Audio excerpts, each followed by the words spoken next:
Welcome to the South Ops Fire Weather Webcast for Wednesday, August 6th. I'm your host, Kristen Stewart. With high pressure remaining in control over the southwest, the marine layer remains very shallow this morning. There is very little in the way of coastal low clouds, and as a result, temperatures will be able to warm strongly again today. Some high clouds continue to stream in from a tropical storm in the Pacific this morning, but will be of little consequence to our weather. Smoke from the Gifford, Gold, and Rosa fires continue to remain visible on the satellite imagery, contributing to hazy skies and poor air quality for many locales in Southern California. Over the next 7-day period, there will be very little in the way of notable changes in the overall weather pattern. High pressure will remain anchored over the desert southwest through the rest of the week, continuing seasonably warm and dry weather over Central and Southern California, with little in the way of wind. By early next week, the area of high pressure will expand and broaden across the western U.S., keeping conditions warm and dry. High pressure will be unable to strengthen significantly, so we will avoid any extreme heat and afternoon highs will remain a little above normal. It will be a typical summertime pattern with no high-impact weather expected. Seasonably elevated fire weather conditions will continue, but no critical fire weather issues are expected. Some uncertainty returns to the pattern for the latter half of next week, but dry and warm weather looks to continue. The troughing influence from earlier this week has shifted more to the north, allowing the high pressure that has been anchored to the desert southwest to expand over our area. As a result, today's temperatures will warm around 3 to 6 degrees across the board over yesterday.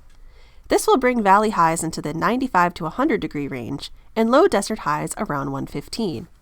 Another 2 to 4 degrees of warming is expected on Thursday, which will be the warmest day of the period. On Thursday, some of the warmest valley locations may rise to near 105 degrees, and the low desert may reach as high as 120. The lower mountains and inland coastal plains will warm quite a bit into the 80s and low 90s thanks to the lack of marine layered clouds. Slight cooling is then likely Friday into the weekend, especially for Southern California, as the high pressure weakens a little bit. Otherwise, little meaningful change in temperature is expected through early next week, with highs continuing to trend a little above seasonal normals. The marine layer will remain very shallow through the period, with limited night through morning low clouds and fog. Minimum humidity will remain mostly in the 10 to 20% range, above and inland from the shallow marine influence, with continued single digits across the deserts and higher peaks of Southern California. Areas of fair to poor overnight recoveries are likely in many foothill and mountain areas. The positioning of the high pressure remains unfavorable for any monsoonal moisture to come our way, keeping mountain and desert thunderstorm potential out of the forecast. Winds will primarily follow typical local and diurnal trends through the period.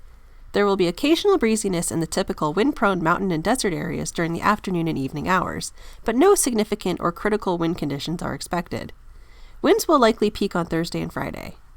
Despite the lack of significant winds, even a modest wind in alignment with terrain under these warm and dry conditions can help produce aggressive fire behavior.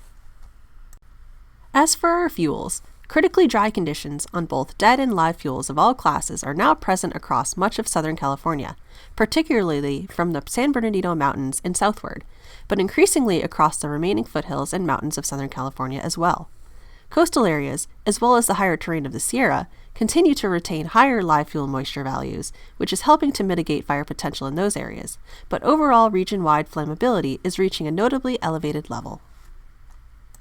While no critical fire weather patterns are expected through the forecast period, the very dry fuels combined with the very warm and dry weather will bring an elevated risk for new large fires.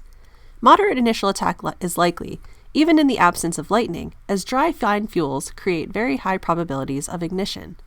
Terrain-aligned fires will tend to burn very aggressively during the afternoon burn window, as we have been seeing with our current active fires. Low humidities with fair to poor recoveries will bring potential for fires to extend across burn periods, which we have also been seeing recently. And that's all I have for today. Thanks for tuning in. Our next webcast will be on Thursday, August 7th. Have a fantastic day.